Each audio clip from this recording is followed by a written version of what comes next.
Je suis très heureux de prendre part à cette rencontre entre les chefs d'État des pays du G5 Sahel et de cette grande équipe de la Banque mondiale autour du thème de l'éducation.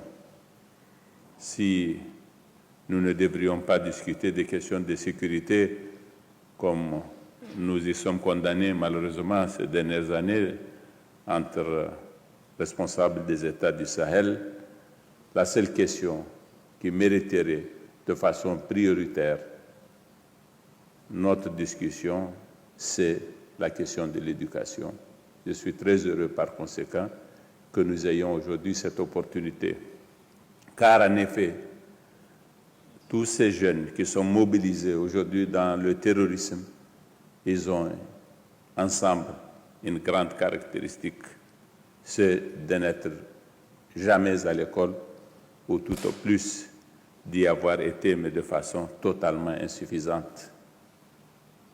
Si nous avons à chercher une cause à ce problème, nous voyons très bien de quoi il peut s'agir.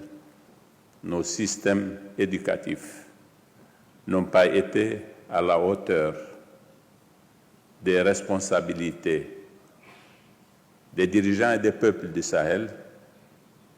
Le résultat que nous avons devant nous indique très clairement ce que nous avons à faire.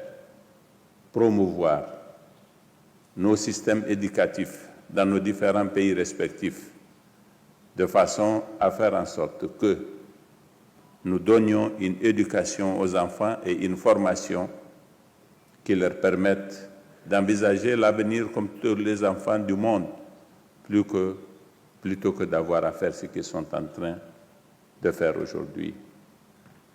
Monsieur le vice-président Afrique de l'Ouest et Afrique du Centre de la Banque mondiale, Madame la vice-présidente en charge du capital humain, je voudrais vous dire que nous sommes entièrement d'accord avec les options qui sont contenues dans le livre blanc que les réunions que vous avez eues avec nos experts vous ont permis de mettre au point. Nous sommes en particulier d'accord avec son premier point, de l'amélioration des capacités de lecture des enfants, parce que, en effet, l'apprentissage à la lecture, c'est bien l'élément de base à partir duquel il faut commencer.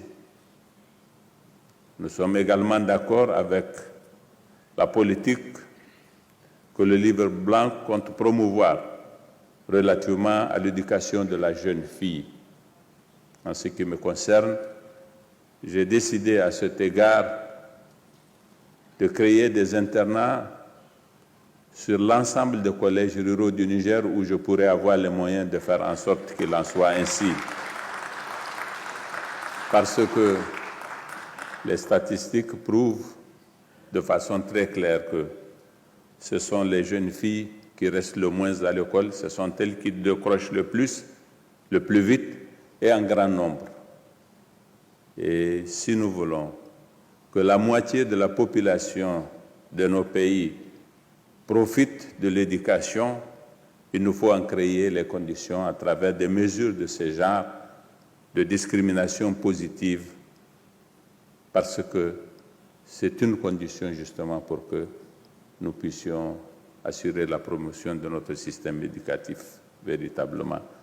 Nous sommes aussi d'accord, évidemment, et je me félicite que nous y ayons pensé, que nous promouvions l'alphabétisation des jeunes adultes, des jeunes femmes et des jeunes hommes adultes, insuffisamment scolarisés ou pas du tout scolarisés et qui sont une très grande proportion de la population de nos pays.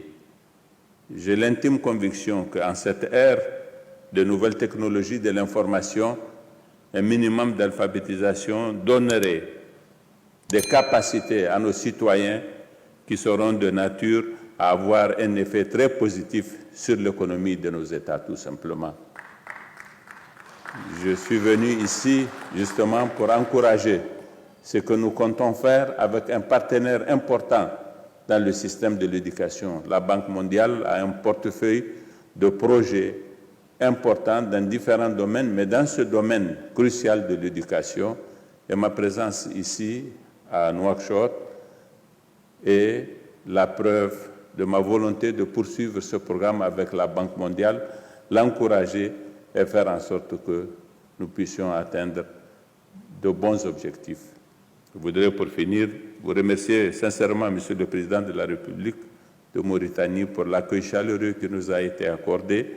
Je voudrais remercier le peuple et le gouvernement mauritanien pour la délicatesse avec laquelle nous avons été entourés depuis que nous sommes ici. Merci beaucoup.